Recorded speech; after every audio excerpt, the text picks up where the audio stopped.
Hello, everybody. How are you guys doing today? We are doing the nonfiction / autobiographical comics. Everyone here does a lot of those. And I guess we'll just get started. So if everyone can just start by introducing themselves. Hello. Whoa. My name is Vincy. I use they, them pronouns, and yeah, I make a lot of autobio comics. I love autobio. My name is Veronica Post, she, her. I'm from Halifax, Nova Scotia, and I do autobio travelogues mostly, so I use comics to journal. And, geez, that is loud. My name's Anthony Woodward, he, they, and yeah, I make autobiographical comics, for better or worse, and yeah, just kind of like sharing my experiences through the medium, I guess. Yeah, and I'm Alex Plante, she, they, and I also do a lot of journaling through comics and just kind of like transcribing events, either of my life or just things that I have witnessed. And so I think that kind of brings us to our first question is like, why autobio instead of like fiction? And how does autobio comics like, what is the itch that you're scratching by doing that? Maybe Anthony first? Yeah, I mean, I ask myself this question all the time. I kind of have a compulsion to do it, I think. And as much as I kind of think, oh, geez, I should, do some fiction or something, I'm tired of writing about myself. There is a kind of an element of comics therapy or just kind of working through experiences or whatever, and just this need to kind of connect with other people, I guess, and share those experiences. But, I do think at times I wish I had kind of made a persona or a character or something that I could kind of hide behind slightly, I guess. But yeah, I know it just, as much as I often try and kind of get away from it, it's a sort of a natural, I just kind of fall back into it. And it just, as you say, it does scratch an itch. It does feel very satisfying for some reason. So yeah. I'm always trying to figure that out and scratch my head like, why am I sharing these things? Because you were saying like somebody at your work was bought one of your books and was like sharing it around, and you were like, yeah, no. That's right. Yeah. So my latest book I put together, and as I was putting it, I was kind of printing it at work at the library, and of course a coworker comes up and says, "Oh, wow, this is so great." And I'm like, "Please don't look at it." And then they got one, and then another coworker comes up and says, "Oh, I saw your comic out the back. I was reading." I was like, "No, not more people reading." I just want to kind of like, I'm comfortable putting it out there for strangers. I think about it, people I know. I'm like, it's not me, it's someone else. Yeah. Yeah, I feel similarly split about it. I think that I do autobio comics because, like I was saying, a lot of them are travel stories. I've traveled a lot. And so I'm really inspired by the landscapes and the architecture and the places that I've been. So I wouldn't want to fictionalize them because I just really want to draw those areas, those places. I did create foil characters for the series that I'm working on. And that was actually, I hadn't even planned on publishing them ever, but I was too embarrassed to keep a diary with myself in the first person because I found it kind of mortifying to write in the first person for some reason. I was embarrassing. So creating characters helped me get over that. And I could be more honest and direct through fictional characters who were experiencing the things that I had experienced. So that was helpful. But I think sometimes about doing fiction, but then my life has been really unusual, so I don't really think I need to make it more strange than it already was. Yeah. I could just do that. But I don't have like a day job in that sort of way where I would be worried about my coworkers reading it. Yeah. So I think that also helped. I was able to have a bit of anonymity that way. Yeah. I do a lot of like heavier autobio comics. I mainly make autobio comics as like a way to like kind of showcase like a legacy of the voices that are unheard, if that makes sense. Because there are a lot of experiences that I've been through, like growing up, that a lot of people that went through the experience didn't survive, but I survived. So I wanted to like kind of make sure that their voices, even though they are dead now, to like they can kind of still be heard and still like have their story recognized.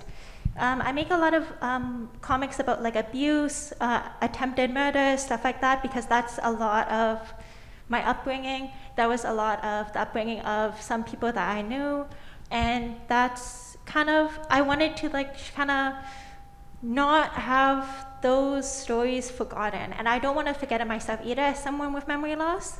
On top of that, I just really want to wait, sorry, what was the question again? I'm sorry, I'm like getting really long-winded. I'm like, wait a minute. Kind of like why doing autobiographical nonfiction rather than like channeling that processing into fiction, for example. Okay, Yeah. now I remember my train of thought. Okay.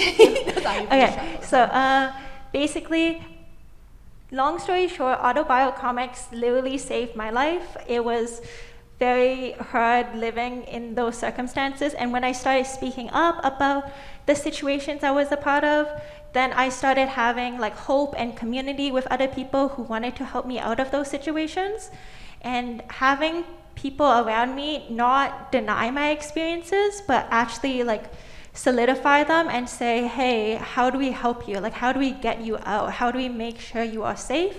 How do you make sure you are fed? And stuff like that. It like really like resonated with me and made me encouraged to actually keep going and like keep living and like try to figure out a way to like love the life I was living instead of like living through like this horror scene like again and again and again.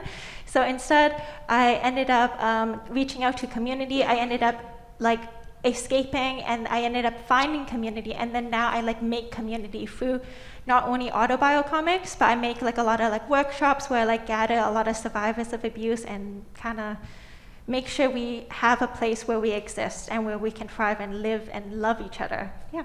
I absolutely love it. I read one of your books before this, and it was just the most like heartbreaking, beautiful thing. I don't remember what it was called, a longer title. I brought it just in case. Yes, that one. Yeah, When she set fire to my friends' houses. It was a very like ethereal, kind of dreamy, almost disjointed in a way, and it was very effective in that way. But yeah, and I make autobiographical comics for a completely different reason, which is that I have a terrible memory. And I don't want to forget things that, like funny things that my 3-year-old does, you know? Like I started writing stuff into a baby book, and I quickly realized like I was not gonna remember to do that. But I could, you know, make little funny little things and then, you know, share it too. A lot of the reason I do a lot of journal comics is like, this really funny thing happened to me, and I don't know how else to like describe how funny it is without like the best way to do that is to draw a little comic and share it with people, because I just like attention and making people laugh. So that's the main reason I do journal comics and autobio and all that kind of stuff. But I kind of relate to the memory thing too. I think for me there's definitely part of it is processing and remembering something, because I definitely have I kind of gaslight myself, or I need to get it down to kind of figure it out and then remember it as well. Yeah. So there's definitely that's a big element for me like too. it's so hard to process something without a third party. Does that make sense? Like if you write it down, you share it, now it's kind of like when you post something online or something and then you suddenly realize there's a typo, or you put a drawing online, you're like, oh, I just realized that's wrong. It's like a similar feeling where you're like, you've written it down, you're like, oh, I see what's wrong with this now. Okay, I can process this properly. Yeah. So in that way, it's very like therapy. I identify with that a lot too, because a lot of my stories are experiences that I had where for many years I wasn't like isolated in like a crazy way, but I was, a lot of things I was experiencing either just by myself or with one other person, and they were really strange experiences where there's only one other person who witnessed it with me or was part of that, and they're not really in my life anymore. And so I was like, if I don't write it down or somehow express it, I will forget it. It'll be gone. And it'll just be gone. And it is worthwhile to try to keep that intact in some way.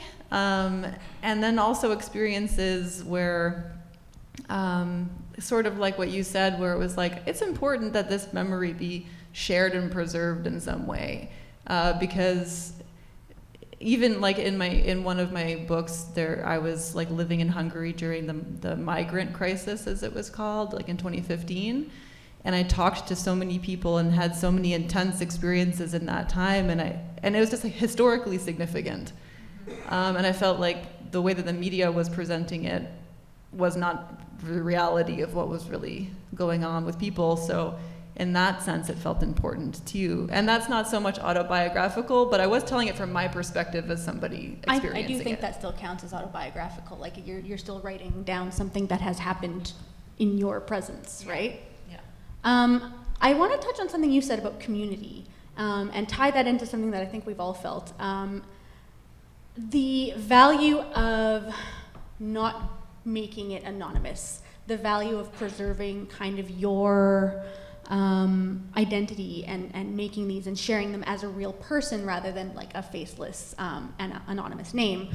Have you found, this is kind of a two-part question, have you found that people get weird about boundaries with you when they meet you in real life? Or like you said, if people have been reading them like real life people, do you find any friction in real life versus like sharing them online or in print or whatever like that? Have you had any experiences or just feel uncomfortable about it in general? I've had a lot of like, that's a complicated question, I feel. Yeah. But with boundary stepping, or even like, kind of like, I feel like a lot of people approach me wanting, there was like, how do I say, there's not a lot of people out there who are advocating and advocating rights for survivors and advocating for survivor existence and building a community for abuse survivors of any sort to like actually exist. It's mostly like in society we get hushed down, we get silenced, we're not allowed to speak up. The only places we're allowed to go to and talk about, like not even our trauma, but talk about like, hey, maybe turn down that music because it triggers me or something like that, is in therapy and counseling spaces. And outside of that, people are like, no, I'm not going to turn off the music for you. You know what I'm saying? Like it's just like a weird like kind of situation. So I feel like a lot of people approach me asking questions of like, I heard you left and you escaped and you were able to make a life and a living for yourself. How are you able to do that, and can you help me? And I've been doing this work since I was like 14, 15 years old.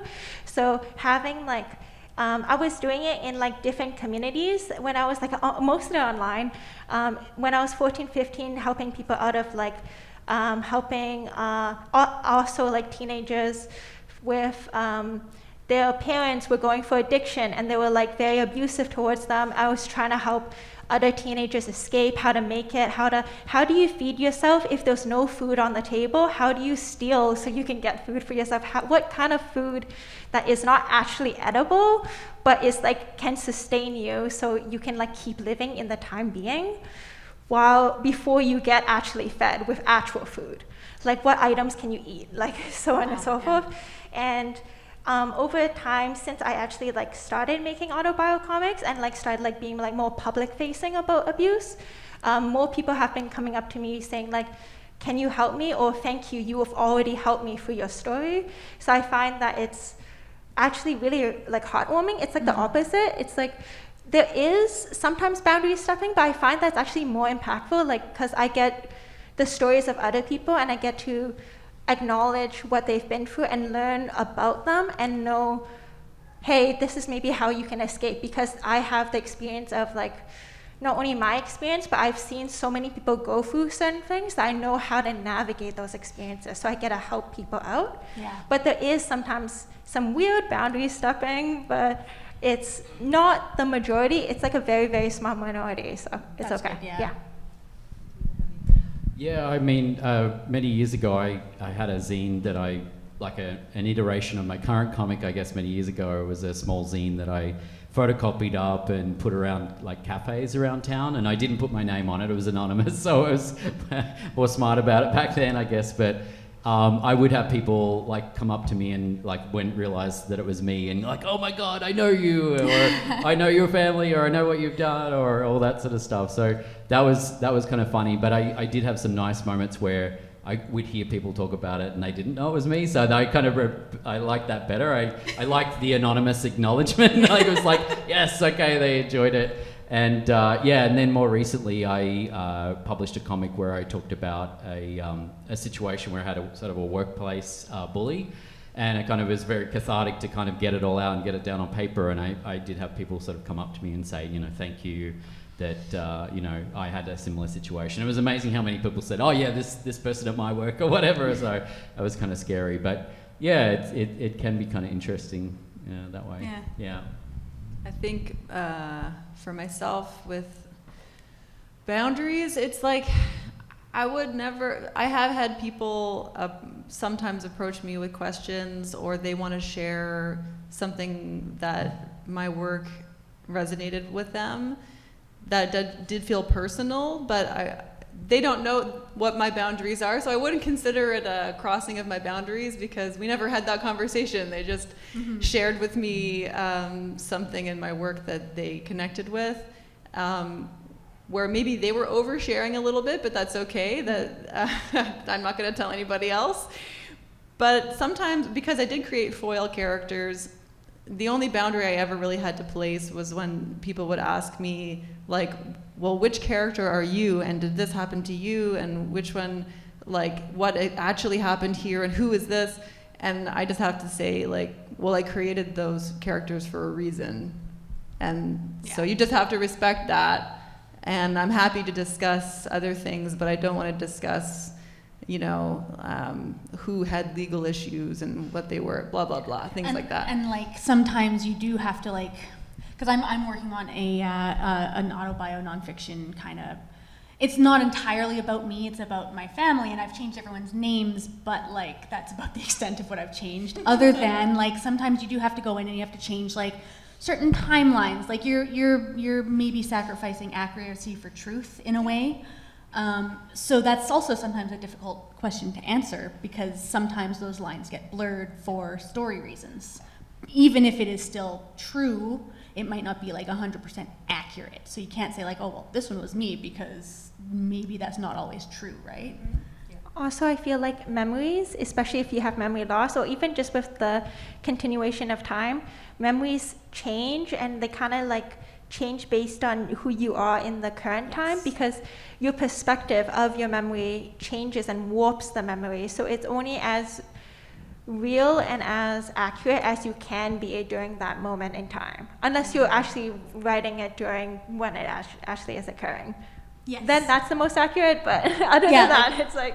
Yeah, like you're remembering versus like transcribing in the moment, and it's a very different thing. I agree. So that kind of answers what my follow-up question was like, is it worth it to like be perceived in that way? Like, do you find it's worth it? Like, I know you've mentioned like it's very helpful. You've been able to help a lot of people. Do you find value, or have you been able to like feel helpful, or had people come up to you and be like, you've helped me, or I can relate to this a lot, and like, is that valuable enough for you to keep being seen with a capital S? I guess so. I struggle with a lot. Yeah. Because I am a very private person, actually, so I don't want people to know about my family members or the other people. For myself, it's one thing if they feel like they know me, but I don't want them to feel like they know the people, all the other people in my life that I'm writing about. Yeah. And so I try that's difficult because I try to keep boundaries around that, but that can be hard. Yeah. And Halifax is a small town, and everyone knows everyone. So I think that I do feel a certain amount of ambivalence toward it. I still really like to share, and I feel overwhelmingly positive feedback from people that I meet, and I have it's been wonderful for me since I've started publishing how many people I've met and what an amazing community the comics community is. But I still sometimes also feel like I'm like, no, I just need to run and hide for a little Yeah, while. I can definitely, like, because like the book that I'm working on right now with my family members, like, I don't plan on publishing that on social media. Like, I plan on, like, publishing that, so there's that extra barrier there. Because I don't need comments, you know? I don't need to see comments about everything. There is a level of privacy there that, like, it's not a real level of privacy, but there is that extra barrier there that people say weird things, right? Yeah. And there's another thing, whereas, like, when I was pregnant and when my kid was, like, baby 1, even 2, like, I would just share a lot of drawings and comics about that. Now that she's 3.5, I've really drawn back on that a lot, because with my family members, I got their permission. I can't ask my 3-year-old child, what she wants to have online, so I've really pulled back on a lot of that. And do you have, like, so when you're writing things, are you, like you said, you are keeping that in mind. How do you kind of navigate those waters of including other people? Yeah, it's something that I've thought a lot about, because I don't want the comics to be too much of a kind of a navel-gazing kind of thing and just in my own, interior monologue kind of thing. So I do try and, like, incorporate, the wider world as much as I can when I can. But at the same time, there's those kind of boundaries where it's like, well, now I feel like I'm speaking for someone. Like, even if I'm sort of relaying a conversation, it's like, well, this was the gist of the conversation, but I feel like I'm putting words in this person's mouth. So I do generally try and get permission, or show someone a draft and say, hey, I did this based on conversation or the experience we had. What do you think? Let me know. And I mean, generally they're just sort of happy to be like, oh, that's kind of funny and whatever. And they're not too concerned. But it's interesting for me too, because now my kids are, like, my son's 18 and my daughter's 15, and I want to include them in, but at the same time I don't want to, like, embarrass them, because I know, even, like, some of my son's friends, like, started following me on Instagram, and my kids follow me on Instagram, and my son's great, because he's like, oh, Dad, when are you gonna put a new comic up? You haven't put a comic on there for a while. I know you've been making them. When are you going to post them? And I'm like, I don't want to post them. Like, I feel, and I know his friends are going to read them. And it's for me, it's even interesting, like, as I've sort of matured and I feel like I'm growing in what I'm doing, I'm wanting to share more or share deeper things or get more nuance with it. But I'm like, I can't put that in the comic, because, like, my kid's going to read this. I can't talk about all these, like, complex things, and, like, so there's a weirdness there that's another thing that's, as I'm going on, that I'm like, okay, yeah, maybe I need to change this up somehow or do something different, because I don't want to put that stuff out there and then it reflects on them, or they're like, hey, you never told me this, or, if you're making comics about mental health and, like, I'm struggling with this, and I haven't really had that conversation with them outside of the comic, it's kind of weird and awkward. But I do kind of like that. A couple of years ago I heard of the term autofiction, and I feel like I need to explore that a little bit more. Yeah. And it's not so much making things up, but it's things like condensing characters, or maybe it actually happened on a Tuesday, but I just make it on a Friday because that fits the story. So you're not really changing details in a way that you're lying or it's untrue, but you're just changing things that the narrative flows better, or it makes more of a cohesive sense. You're not being strictly like 100% accurate, but it's... Or you're, like, adding a glamour over it, or just setting it in space instead, or something. Yeah, exactly. Or maybe a friend said something, and instead of throwing them under the bus, I say it, and then I look like the jerk. Exactly. Something like that. So I have been trying to explore that a little bit more, but it definitely is, it's a whole new world with, my kids reading stuff. It's like, like you said with your child, wait till she can read them and then ask you questions about it. That's weird. That's something I've never considered, to be honest. I feel like, as someone who only has a cat and doesn't plan on having kids ever, I have this toad, I have a cat. My cat can't read. And I don't think she ever plans on learning how to read. So I feel like I feel pretty comfortable. Yeah. I think that there are certain things that I've never put into my work because of knowing that my parents will read it. And because I don't have kids either, and also not planning on having kids. But I'm just like, I don't think I can put any sex scenes in here. Like, just no. I'm just like, I just don't want my parents reading that. But like, if it was totally fictional, maybe then I could. But even then, I would feel like I would have to really work. And this is something that I think is good for me to do anyway. But really work on not thinking about the audience at all, and just writing what I want to express without ever thinking about publishing it and putting it out into the world. There's certainly like a courage that you have to dig into. I, on like this very similar topic, I have like a few comics that I've been working on, and you know, they're mostly autobiographical. There was one that I abandoned that I'm going to, you know, come back to. I started writing it and I was like, I'm not a good enough writer to tackle this and get it right, so I'll come back to it later. But I was struggling because there are, sorry, this wasn't close enough. I was struggling because there are people in the comics that I was like, oh, people are starting to like recognize who this is, I have to pull back. And dealing with the idea of like, if I'm going to make this act like truthful and have a story, then I'm gonna have to make this person look kind of bad. And there's no way around that, but they're gonna know. And it's still stories that I want to tell, and like I may put more veils over it next attempt to make it a little bit less obvious. But I actually reached out to Kate Beaton about this after she published Ducks, and she was lovely. She's a lovely human being. She gave me the most wonderful response. But basically, she was saying it's just like you have to decide if your story is worth telling. Which one matters to you more? Do you care more about hurting this person's feelings, or do you care more about telling the story? And in some cases, you might choose one or the other, or you might choose the other way. It just depends on how important it is to tell a story. And so she basically said, like, there are a couple of scenes and a couple of characters in Ducks that, you know, do tell the truth about people and things that happened to her and things that these people did. And she warned them ahead of time, but she was like, I'm going to do this, I have to. And I don't know I think she said she didn't necessarily hear back from them, but she still put it out there because she decided it was important, and she was right, it was. And it would have been much less effective without those things. But I do think, yeah, like there is definitely a courage that I have a lot of friends who process therapeutic stuff through fiction, and there's something else about autobio that they don't have to dig into.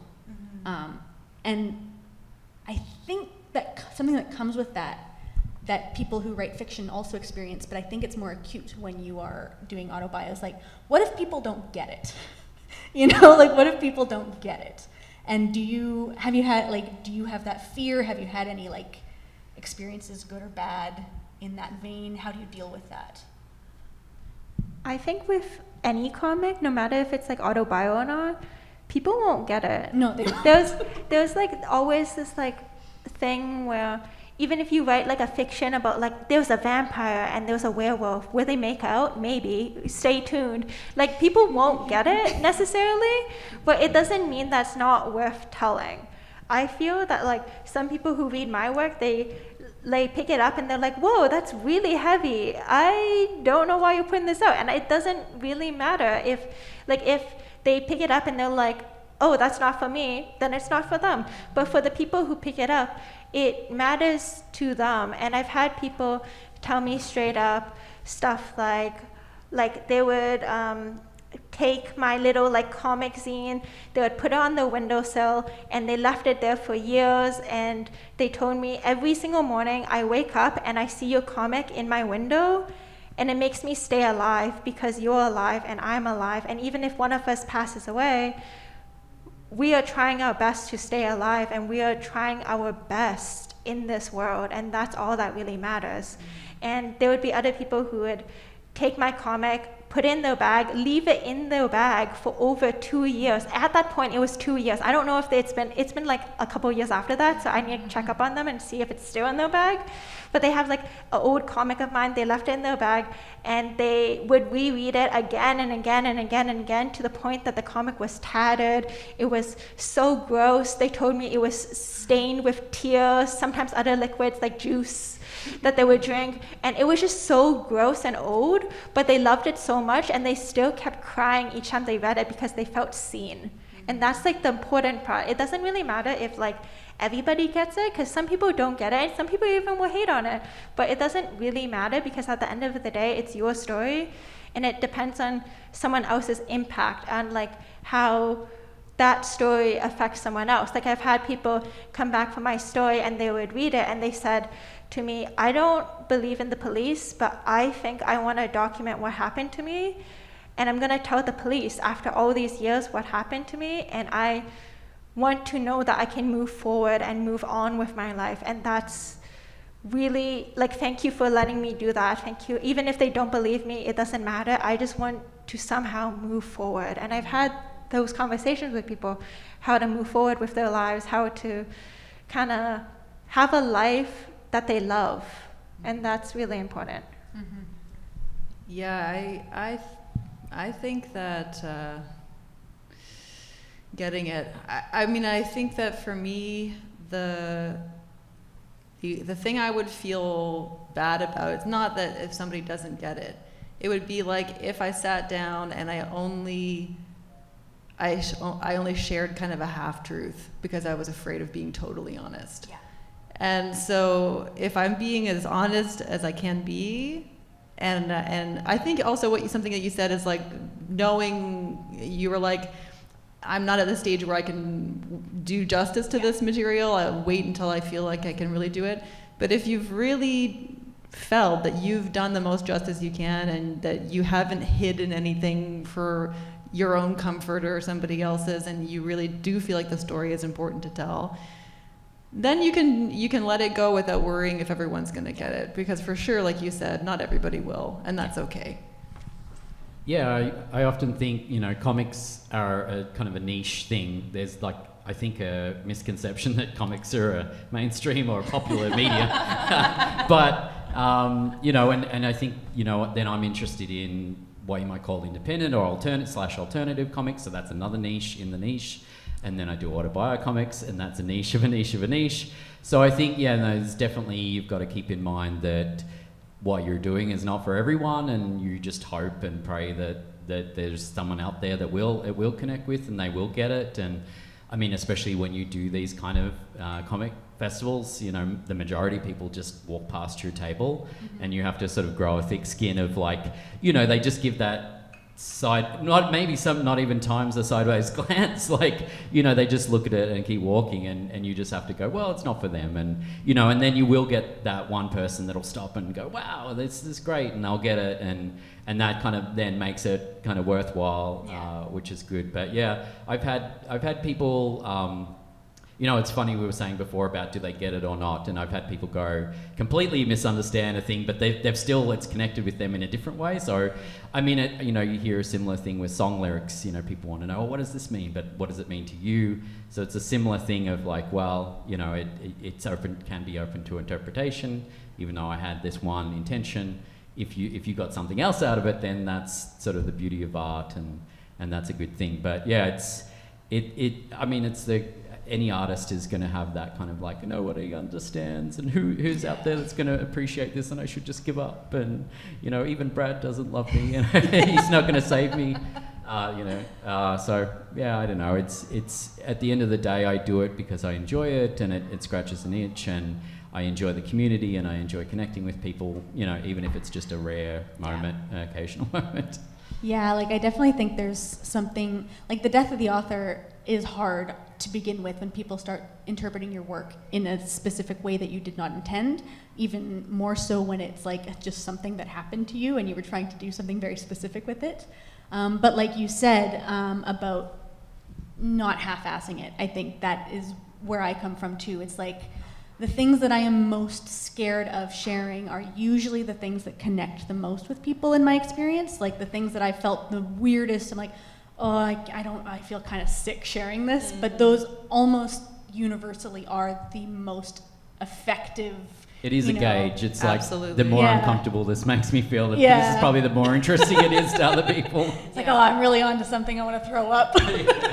That's so true, and you really should lean into that. Yeah. And like whatever you feel the grossest about sharing is probably the thing That people that need you the should most. share. But have trusted people that you can sort of pre-release it to. I always share with my sister Yeah. everything before publicizing it, but also another thing that's sort of been a through line in this conversation a little bit is social media and how Yes. that has changed, like the difference between sharing something on Instagram or whatever, and then also just having a printed copy of the book because of the comment section, and that really changes the comfort level for sure. Yeah, for sure. And I think there's, that online thing of, terrible people that comment like, well, what about this or what about that? And I think that can really affect you creatively, because in reality, you should be writing things or producing things that are unique or different, that it's not everyone's experience. It's not, and I think that culture of, those annoying comments online of like, well, you didn't mention this. You didn't tailor this specifically to my experience. Yeah, So. and then that can get in your head, and then you change it, and then Yeah. I've recently kind of thought, you've got to really, it's a whole different ball game, and you've Defeats got the to, purpose. it defeats the purpose. So it definitely, and then as much as you think, I'm not doing this for likes, but at the same time, it's this weird like thing of like, but if it's got more likes, then it's better, or it had more of an impact. So it's hard not to get caught up in that, and I think that I was thinking a lot, like previous to this panel starting, about sometimes people talk to me about how brave it is or whatever to do autobio, and I was like, the only time I ever feel brave about anything is when I'm writing a comic about something where I'm saying something that I feel like my friends and community might disagree with. But for the most part, what I'm saying, I feel like 90% of it is like, well, my friends and community get what I'm saying. They're going to be 100% They're all I care behind me. about. So maybe in the mainstream, like political community, people would be against it. But my community is behind me. I don't consider that particularly brave, but it is brave to say things where you think, damn, my friends might really disagree with me here, but I want to say something. Yeah. That, I think, takes bravery, and that does give me a lot of anxiety. Yes, for sure. Yeah. Were you going to say something, Vince? I was gonna say something, and then I think the moment passed, and then I forgot. So you can ask the next question. I was just going to say we have about 7 minutes or so left. Is there anything we want to say before opening up to questions? One thing that just the conversation reminded me of is, previously I used to try and be objective with, what I was observing or was kind of reporting. And then more recently I'm like, oh, it's painting me. It kind of paints me in this like innocent light. Like I'm just this innocent bystander. So more recently I'm kind of leaning into more like, I've got to expose and uncover some despicable elements about myself, or, I think I was reading something and it was talking about, it's more interesting to sort of be the sinner than the sinned against or something. And I think that's definitely something that I've neglected, because I have just had this idea of like, oh no, I'm just objectively reporting on this thing. But I'm like, no, I can put some things in there that like Put some skin in the game. Yeah, put some skin in the game, exactly. I think the last comment I would say is just like, I really appreciate the community you can find through autobio, because I felt like for a lot of my life, I kind of had like this double life where I had to like pretend to be something that I wasn't. I had to pretend to like be good. I had to pretend, like when I was going to university, I had to pretend that university was just a normal thing, instead of like me being like so sickly that I wasn't, the doctors were like, you're not going to make it to university, you're going to die. Then it was just not normal for me to do all these things, but I had to pretend that it was. And having autobio really opened up a world where I didn't have to live that double life, and find that community of people who really wanted me to keep going and really wanted me to stay alive. But also in the flip side, it made people be able to come to me and be like, I need help. How do I get this? And then I can support them. They support me, and it's just like, it's really beautiful to like have people around you at all times and not have to put like niceties and fakeness. And it's just to be able to exist fully as yourself and have people accept that. And even like sometimes you like go to places, you do panels, you go to award shows, and they're like, you won. And it's not because like, it's because your stuff is important and we care about you and we really wanted to be here in this world. And yeah, I think it's beautiful. Yeah, I think there is something very, very special about the honesty that Autobio requires to do it well. And I don't think you can connect with people the same way without that honesty. And also not even just connecting with other people, but like you said, living as yourself, like just having yourself out there is a very freeing experience. And I assume most people who do Autobio have some element of that in their lives, even though it makes us very anxious sometimes. I do think there is definitely huge personal value to that as well. Is there anything else you want to say, or should I open up to questions? We're good? Okay. Does anybody have any questions?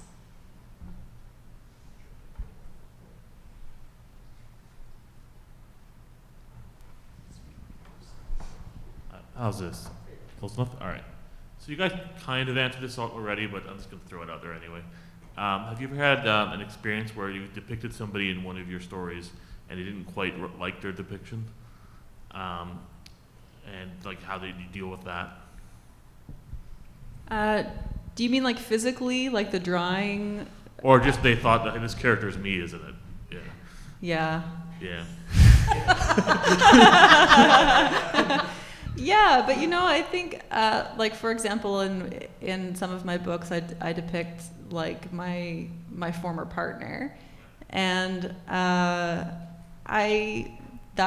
of that was in collaboration, and then after that relationship ended, that was just me. But I think that there was an understanding there that I also fictionalized it, so it's. Every time I'm writing something, a character, even if it's based on a real person, a large part of that is going to be my understanding of that person or my perception of that person, and much of it is going to be me as well in there. So I think it's a little bit too much to put on an artist to be like, you have to have a totally authentic, completely completely comprehensive understanding of a person that you could in order to base the character on them. That's just too much to ask, maybe. You can only do your best in that regard. Yeah. I kind of had that happen to me once. I was very lucky, but I had a comic where it was like kind of autofiction. Like there was enough of a veil, but it was definitely like clearly just the story of, part of it was a story of like my ex-boyfriend breaking up with me, and I just wrote that out and I put it on there, and like I made him look like kind of a jerk, and I mean he was fine, but it was, and so then he messaged me, I don't know, a year later or something like that, and he was like, oh, by the way, I started seeing this new girl, and we were talking about breakups and stuff and bad breakups or whatever, and I was like, hey, you want to read a comic about mine?